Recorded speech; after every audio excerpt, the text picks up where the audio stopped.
כולם מדברים על מחזור משכנתה. הרשת מלאה בסרטונים שאומרים, הגיע הזמן למחזר. אבל יש שאלה אחת שכמעט אף אחד לא שואל. האם בכלל צריך? בחודשים האחרונים יותר ויותר אנשים פונים אליי ואומרים, טל, נראה לי שהגיע הזמן למחזר.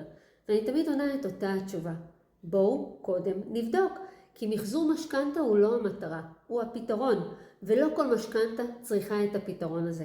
אני אגלה לכם משהו, שאולי יפתיע אתכם. יש לא מעט אנשים שפונים אליי כדי למחזר, ובסוף אני אומרת להם, אל תמחזרו.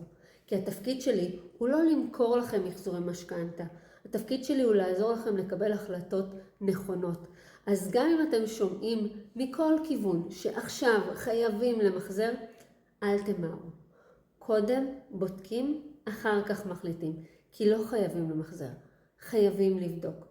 שמרו את הסרטון הזה ותשלחו אותו למישהו שמתלבט אם לחזר את המשכנתה שלו או לא.